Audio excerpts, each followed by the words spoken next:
off to the ship, and then we can In other explore news, the galaxy. Exogeny Corp is still denying reports that one of...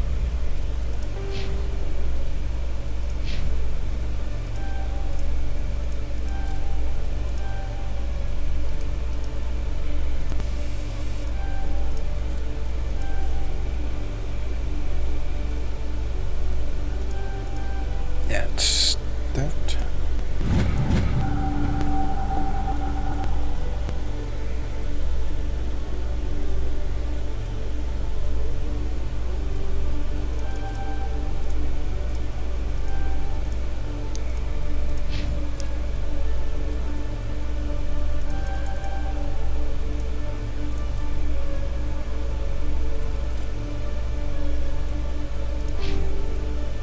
Their survey teams has gone missing in the Hades Gamma Cluster.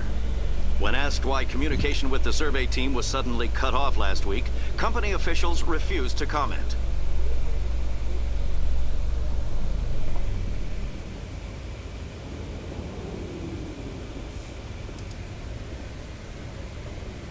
I've got big news for you, Shepard. Captain Anderson is stepping down as commanding officer of the Normandy. The ship is yours now. She's quick and quiet, and you know the crew. Perfect ship for a Spectre. Treat her well, Commander. I'll take good care of her, sir. I know you will, Commander. I want the truth. Why are you stepping down, sir? You needed your own ship. A Spectre can't answer to anyone but the Council. And it's time for me to step down. Come clean with me, Captain. You owe me that much. I was in your shoes 20 years ago, Shepard. They were considering me for the Spectres. What happened? I failed. I couldn't make the cut. It's not something I'm proud of. Ask me later and I'll tell you the whole story. For now, all you need to know is, I was sent on a mission with Saren, and he made sure the Council rejected me. I had my shot. It came and went. Now you have a chance to make up for my mistakes. I won't let you down, sir. Saren's gone. Don't even try to find him. But we know what he's after. The conduit. He's got his Geth scouring the Traverse looking for clues. We had reports of Geth in the Pharaoh system shortly before our colony there dropped out of contact, and there have been sightings around Noveria. Find out what Saren was after on Pharos and Noveria. Maybe you can figure out where the conduit is before he does. The Reapers are the real threat. I'm with the Council on this one, Shepard. I'm not sure they even exist. But if they do exist, the conduit's the key to bringing them back. Stop Saren from getting the conduit, and we stop the Reapers from returning. I'll stop him. We have one more lead. Matriarch Benezia, the other voice in that recording. She has a daughter, a scientist who specializes in the Protheans. We don't know if she's involved, but it might be a good idea to try and find her. See what she knows. Her name's Liara, Dr. Liara Tassoni. We have reports she was exploring an archaeological dig on one of the uncharted worlds in the Artemis Tau cluster. Sounds like we should head for the Artemis Tau cluster. It's your decision, Commander. You're a Spectre now. You don't answer to us. But your actions still reflect on humanity as a whole. You make a mess and I get stuck cleaning it up. I'll take care of Saren. You take care of the political fallout. Not exactly the answer I was looking for, Shepard. Remember, you were a human long before you were a Spectre. I have a meeting to get to. Captain Anderson can answer any questions you might have. Yes, Commander? How are you holding up? Honestly, this isn't how I pictured my career coming to an end. Pushing papers really isn't my thing, but you're the one who can stop Saren. I believe in you, Shepard. If that means I have to step aside, so be it. Tell me what happened with you and Saren 20 years ago. It's close to 20 years ago now. Ambassador Goyle was our representative here on the Citadel. Like Udina, she wanted to get a human into the Spectres. She chose me. The Council sent Saren to keep an eye on me and evaluate my performance, just like they sent Nihilus to keep tabs on you. I think I deserve the whole story. We had intel on a rogue scientist being funded by Batarian interests. He was trying to set up a facility to develop illegal AI technology out in the Verge. Alliance intel had done all the work, but the Council wanted a Spectre involved. We compromised. I was assigned to help Saren in his investigation. We tracked the scientist to a refining facility on Kamala. He was hidden away somewhere inside, protected by an army of Batarian mercenaries. The plan was simple. Sneak into the plant, capture the scientist, sneak back out. Quick, quiet, and a minimum of bloodshed. I'm guessing things didn't go as planned. Saren and I split up to cover more ground. Then about halfway through the mission, there was a massive explosion in the refinery core. Officially, it was ruled an accident, but I think Saren detonated it on purpose to draw off the enemy guards. Sounds like overkill to me. The explosion tore the refinery to shreds. The whole place was on fire. Black chemical clouds poured out into the atmosphere. Nobody inside survived. There was a camp for the workers and their families nearby. Between the fires and the toxic fumes, the final death count was over 500. Mostly civilians. Saren didn't care. The target was eliminated, mission accomplished, and I ended up taking the blame. That ended all talk of me joining the Spectres. Saren caused the explosion. How'd he pin it on you? In his report, Saren accused me of blowing his cover. He said it was my fault the guards were ready for us. He claimed that's why it turned into a massacre. Saren's report was all the proof the Council needed to kill my chances of becoming a Spectre. Don't blame yourself, Captain. I don't. I blame Saren. I think he wanted things to go back. He was looking for an excuse to blow that refinery. Maybe he just likes the violence. Maybe he was just trying to make me look bad to keep humans out of the Spectres. If so, he pulled it off. Why'd you let him get away with it? Who do you think the Council is going to listen to? Me? Or their best agent? I had a bad feeling about him right from the start. I should have been more careful. Maybe I could have stopped things before they got out of hand. The only thing I care about is stopping Saren. You're right, Commander. It's no good living in the past. I should go. I'll be here if you need anything. Don't talk too much.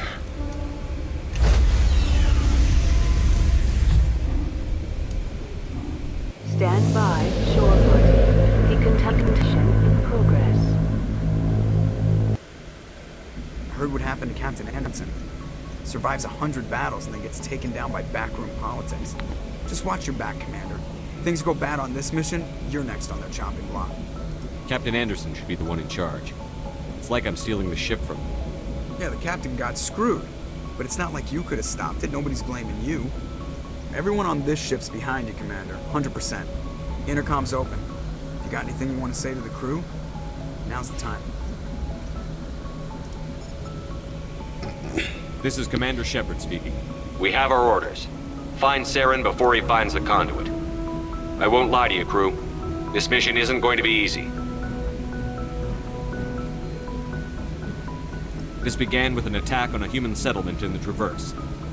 But we know Saren won't stop there. His Geth armies aren't going to stay on the far fringes of Citadel space. For too long, our species has stood apart from the others. Now it's time for us to step up and do our part for the rest of the galaxy. Time to show them what humans are made of. Our enemy knows we're coming. When we go into the Traverse, Saren's followers will be waiting for us. But we'll be ready for them, too.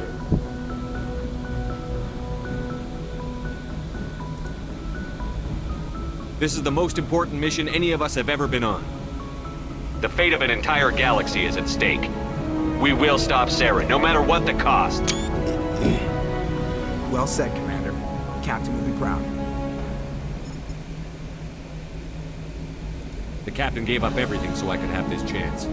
We can't fail. Yes, sir. Alright. Commander, something you need? How's the Normandy performing? Is she everything they said she'd be? She's the best ship in the fleet. If you've got a pilot who knows how to handle her. Balance isn't what you'd expect. Takes a while to get used to that oversized drive core we got stuffed in the back, and her power can sneak up on you if you're not careful. The Normandy's probably too much ship for your average Alliance pilot, Commander. Lucky for you, I'm anything but average. I like to know my crew. Mind if I ask you a few questions? I can see where this is going. You did a background check on me, didn't you?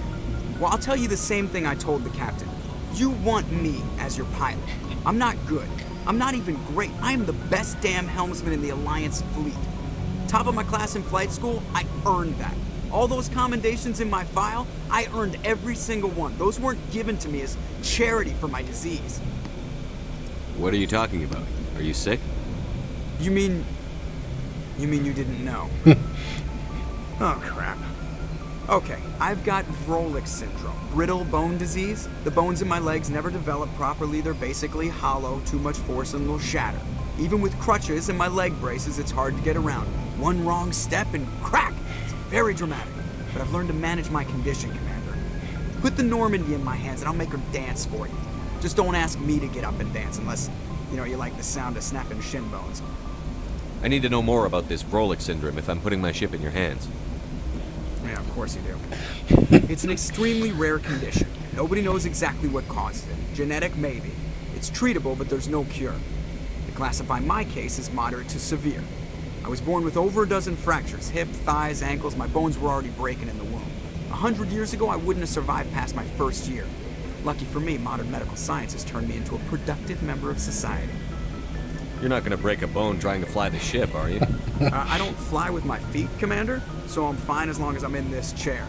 I gotta be real careful when I get up to take a piss, though. I can do my job as well as anyone on the ship. Better, actually. So don't worry about it. I'm not trying to make you uncomfortable. Let's talk about something else. Whatever you want, Commander. Why does everyone call you Joker? It's a lot shorter than saying Alliance Flight Lieutenant Jeff Moreau. Plus, I love to make little children laugh. I was just thinking how much you remind me of Santa Claus. Look, I didn't pick the name. One of the instructors in flight school used to bug me about never smiling. She started calling me Joker, and it stuck. Why didn't you ever smile? Hey, I worked my ass off in flight school, Commander. The world's not gonna hand you anything if you go around grinning like an idiot. By the end of the year, I was the best pilot in the academy, even better than the instructors, and everybody knew it. They'd all got their asses kicked by the sickly kid with the creaky little legs. One guess who was smiling at graduation? How'd you end up joining the Alliance? Look, if you're looking for an inspirational tale of the crippled kid overcoming impossible odds, you're gonna be disappointed. My mother was a civilian contractor working for the Alliance. I basically grew up on the Arcturus station back when they were building up the fleets. Spend all that time around Alliance ships, there's a good chance you'll end up going to the Academy. I have to go. Alright, see ya. Who's next to talk?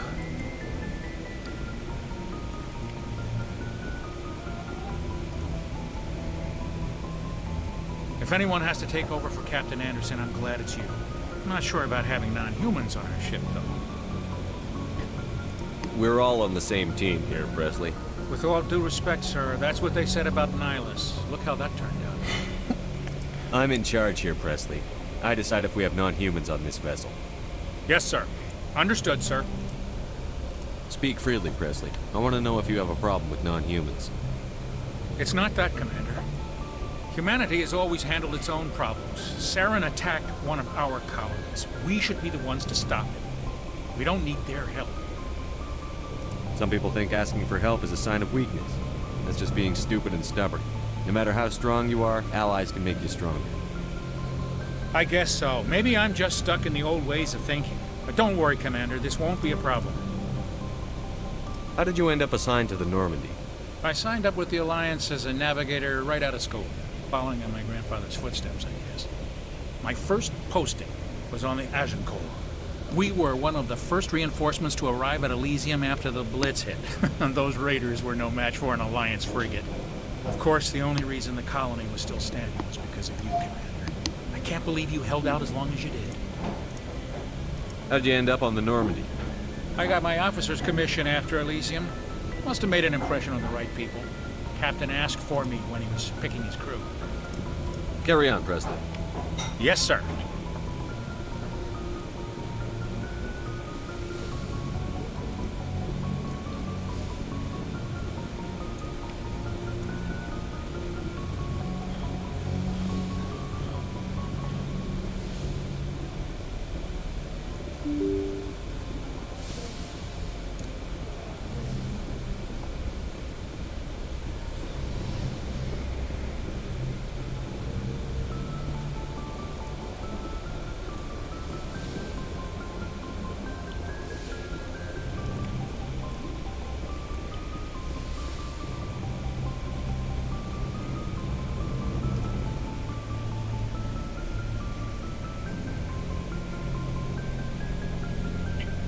Anything you need, Commander? Just trying to get a sense of where the crew's at. Thoughts? I've wasted enough of your time for now, Commander. We'll have time for personal debriefings later. What's your opinion on the last mission? I don't see how we could have done things any better. At least not without getting to Eden Prime sooner. And we were on the scene faster than any other Alliance ship could have been. We'll talk another time, Lieutenant. Commander?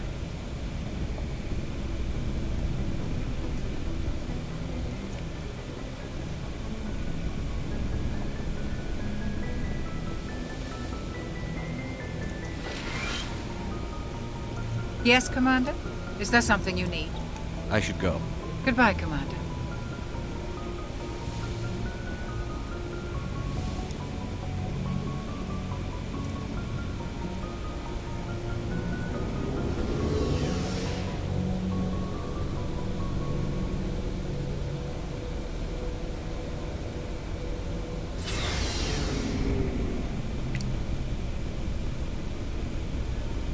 Thanks for bringing me on board, Commander. I knew working with the Spectre would be better than life at CSAT. Have you worked with a Spectre before? Well, no, but I know what they're like. Spectres make no rules. You're free to handle things your way. At CSEC, you're buried by the rules. The damn bureaucrats are always on your back. Being a Spectre does have its advantages. Exactly my point. If I'm trying to take down a suspect, it shouldn't matter how I do it, as long as I do it. But CSEC wants it done their way. Protocol and procedure come first. That's why I left. So you just quit because you didn't like the way they do things? There's more to it than that. It didn't start out bad, but as I rose in ranks, I got saddled with more and more red tape. CSEC's handling of Saren was typical. I just couldn't take it anymore. I hate me. It's not the end of the world. You'll have tougher decisions soon enough. Yeah, I suppose you're right. Either way, I plan to make the most of this. And without CSEC headquarters looking over my shoulder, maybe I can get the job done my way for a change. As long as you do your job well, you're free to go about your business as you see fit. Thank you, Commander.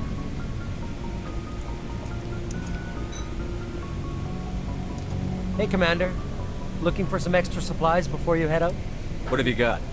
Whatever you want. Armor, weapons, mods. It's not standard Alliance issue, but that's not necessarily a bad thing. Well, as long as you don't mind paying for it. Why should I pay you for my weapons and armor? My stuff doesn't come from the Alliance. I have to purchase it myself, and it's not cheap. Hell, the licenses alone have set me back more than I'd like. But no licenses, no goods. Without the goods, I'm out of a job. What are licenses? Why do you need them? Manufacturers sell licenses. Each license allows me to buy and sell a certain brand of products. I already have several basic ones, but you'll need to buy more if you want me to bring in different brands. Many of the best licenses are hard to get, but they're well worth the cost if you can find them. What do the different manufacturers offer? There are too many for me to keep track of, but each license will explain what it's good for. What are licenses? Why do you need them? Manufacturers sell Many of the best licenses are hard to get, but they're well worth the cost if you can find them. How often will you get new items? Well, that depends on how many licenses you've purchased. But I'll rotate items on a regular basis regardless. And anytime we land someplace with a big enough port, I'll buy, sell, and trade whatever I can. Check back often. I need to move items quickly, so only the most basic items will be stocked consistently. Let's see what you've got.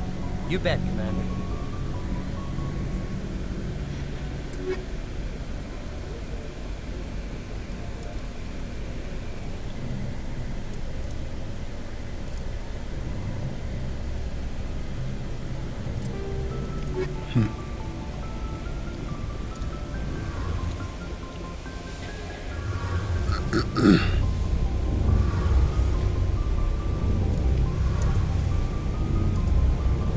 Your ship's amazing, Shepard.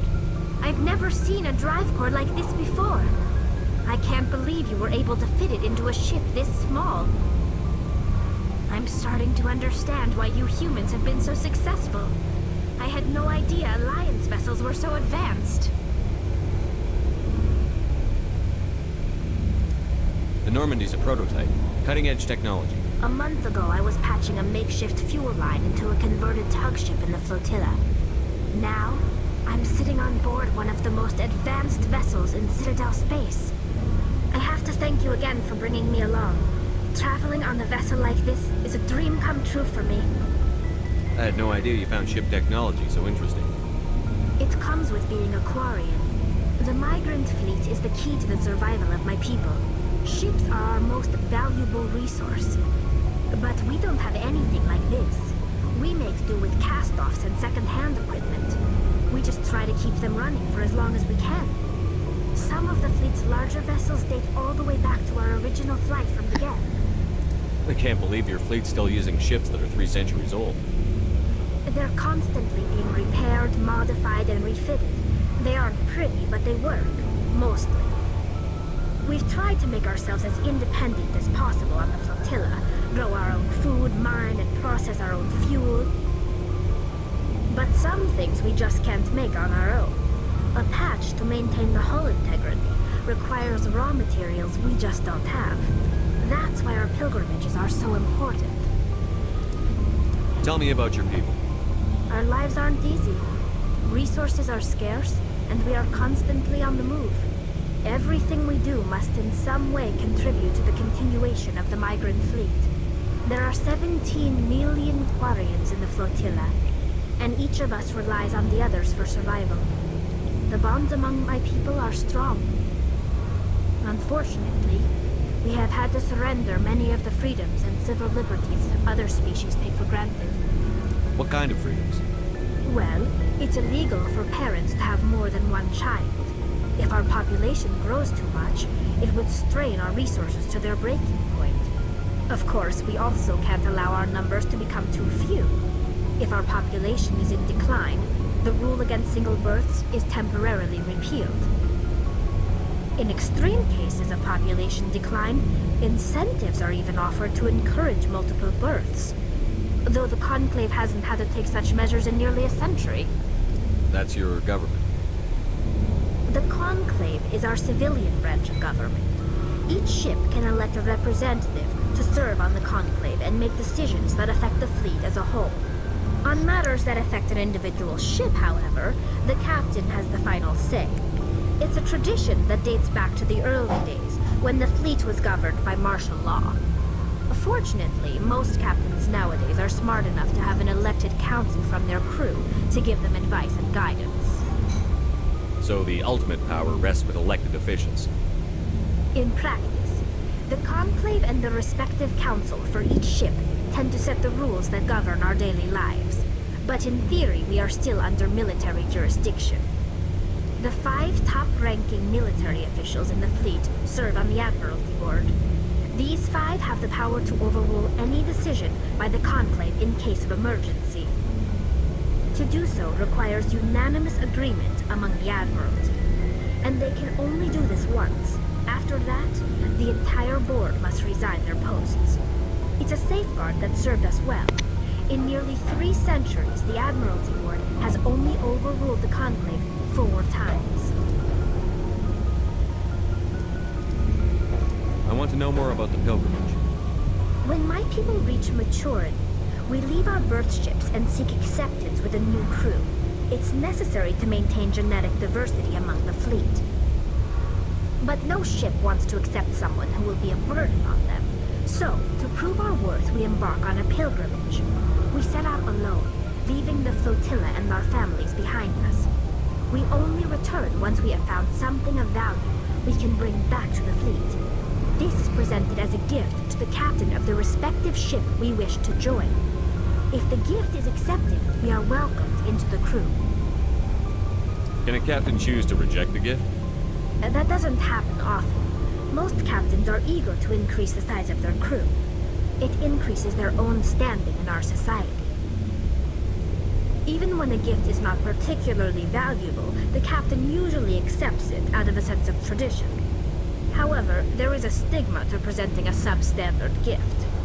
It's not the best way to make a good impression on a new community. Most pilgrims don't return until they find something worthwhile. I want to talk about something else. Like what? I want to know more about the Geth. I doubt I can tell you anything you don't already know. It's been almost 3 centuries since they drove my people into exile. All I know is the story of their origins. What they were when we created them, and how they turned on us. Interesting. The Geth were originally created to serve as an automated manual labor force.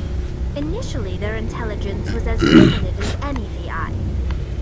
Over time, we made small modifications to their programming to allow them to perform more varied and complex tasks, bringing them closer and closer to true AI